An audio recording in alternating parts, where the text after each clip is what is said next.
We're going to be talking about some of the dumbest things that I have seen in today's Yu-Gi-Oh! Game. Make sure you guys smash the crap out of that subscribe button so you guys don't miss out on more Oz content. Dragon Queen of Tragic Endings got bought out. Now, for those of you that have no idea what in the heck this thing does, it cannot be normal summon or set. It can only be special summoned by controlling 3 or more face-up continuous spell cards. And when this attacking card inflicts damage to your opponent selects and sends one card from their hand to the graveyard, and you draw a card. Okay, that's fine. During your standby phase, if this card is in your graveyard and was sent from the field, you can send one face-up continuous spell card you control to the graveyard. Special summon this card from your hand.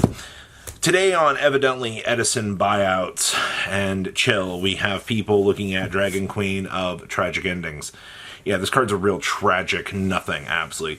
This is a old super rare from Absolute Power Force, of all places, and it only has a single printing out here, which is so crazy to actually see that this old thing has propulsioned itself out of the orbit into some crazy price point. Now, I'm only assuming that this is Edison. I can't think of any other reason that we'd be looking at an old Absolute Power Force common and going, wow, you know, it discards a card from the hand and it lets you draw a card.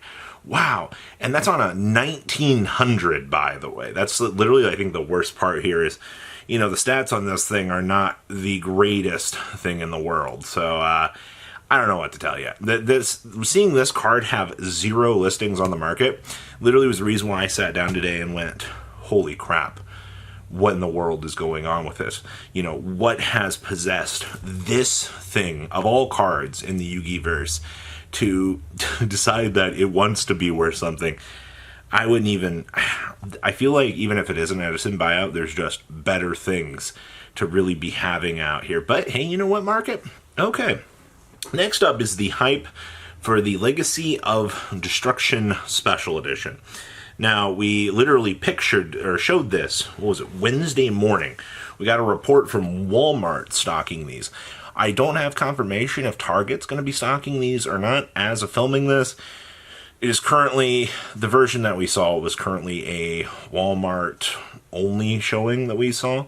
And we also don't know if the EU's getting anything with this as well. I assume that the EU will get something with this, but I'm personally going to be picking up a couple of these just to hold, because this is one of those weird niche products that, even if you look at the way that the set is, you look at this a couple, 4 or 5 years down the line, I think this has some interesting potential in it just as one of the odder products that kind of existed, because, you know, distros, I don't believe, had the chance to order these, which means it's big box retail only, and that's very frightening. Also, you know, you might not believe this, but the tokens having quotes on them from the anime actually kind of gets people excited for this. Believe it or not, people like anime things. They made 2 Yugi tokens out here with the excitement for people to want to pick these things up. Wow, who's not surprised by that? You. No? Nobody's surprised by this? Man, nostalgia. Honestly, I think them being able to make a price, what was it, $17.98, I believe MSRP was. You got 4 packs, and then you got the token on the inside. So, effectively, the token's free, you just gotta justify the price on the packs, which, you know, isn't the worst thing in the world, especially if you're looking at this sort of product and you're like, hey, you know, I just want to pick up the tokens to have. Collectability does in fact exist, believe it or not. Next up is, since this is the I can't believe this video, Blazing Cartesias have hit $500 as of filming this for Starlights. But Robbie, nobody's gonna buy Starlights anymore, alright? Yeah, I've heard that saying a lot out here. And the branded lore remains undefeated. Do you want me to say that again? Undefeated in the terms of the secondary value that these cards have been getting. We've been watching Mirror Jade, you know, do the upwards tick here for a little while. But now you have Blazing Cartesias going nuts. You know, the biggest thing that I want to see here is I want to see the collection that Japan's getting. I want to see that be ported over as a specialty Konami product so we can have people be able to buy that and do its thing. I think it's one of the reasons why a lot of these Starlights and, a lot of the branded lure stuff is going so crazy is just strictly on the fact that people don't believe that we could get a product like that. I mean, granted, who knows? We will have to wait and see, but I am unfortunately having to report today that another Starlight rare has been bought out. Wait, what's that? Rarity Collection 2 is coming? Konami could. I don't think Konami would. Konami picking lure cards instead of more generic staple cards, I think kind of defeats the purpose. Though I guess to be fair, they did put the Silent Magician and the Silent Swordsman in there, so what do I know at this point? Konami uses these sorts of sets to promote and, make sure product actually moves off of the shelves so that they can actually get some sort of movement. So, well, enjoy your expensive Starlight rares. This only matters to about 1% of the community, evidently, according to most of my audience, but okay. Next up is Atinado hitting $3. I've read at least 6 comments in the last couple of days from people going, I didn't know Atinado was a card. I'm sitting here, I'm like, what do you mean you didn't know Atinado was a card? They literally gave the archetype an in-house fuse from the deck, and you were just like, oh yeah, by the way, that's fine. Well, what do you want me to tell you here? Like, hey, they have an in-house fuse from the deck. Cool. There's no restrictions on it. Alright, besides the, during the end phase of this turn, destroy the fusion summon monster by this effect, and if you do, all of its fusion materials that were used for its fusion material in your graveyard, you can special summon all of them. Wow. Not only does this let you, turbo some pieces out of the deck, as long as you control no monsters, this is splashable. Splashability. Doesn't lock you. There's not a single word in here that says you can only fusion summon for the rest of this turn. Nope, this card literally says, hey, you want to splash this? You can do whatever you want with it. I've heard talk of people trying to play this in voiceless voice, like the OCG was doing. I do think that the branded version is better. I mean, why not, right? Like, just take advantage of all the packages that you want. But looking at Atinado, one, I'm surprised that people didn't know this was a card. Two, I'm surprised that it's just now taking people up to this point to realize this. We've had this knowledge of, like, the OCG stuff forever.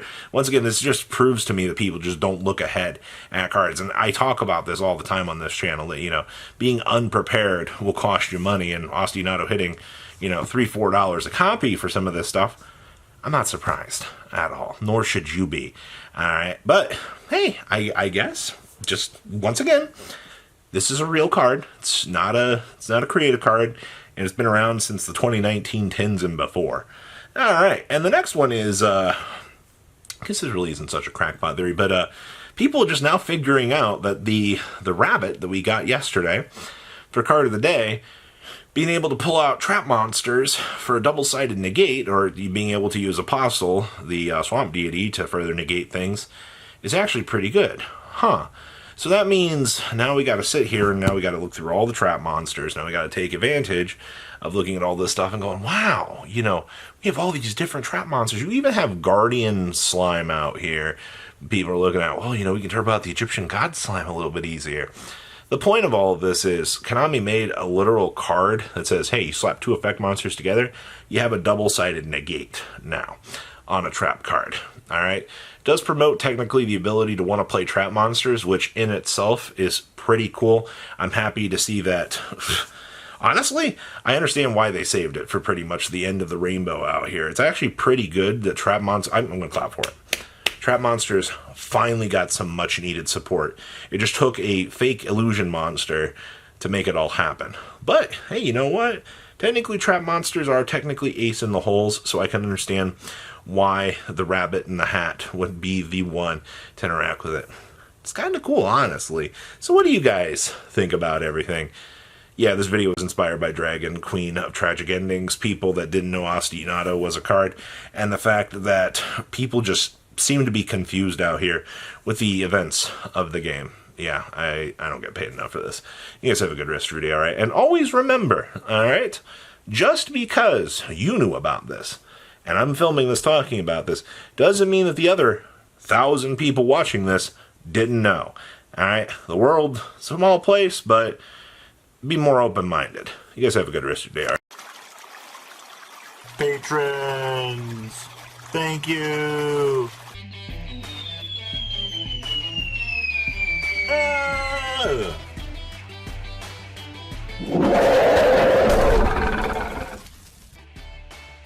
Thank you so much for watching. Check out these other videos.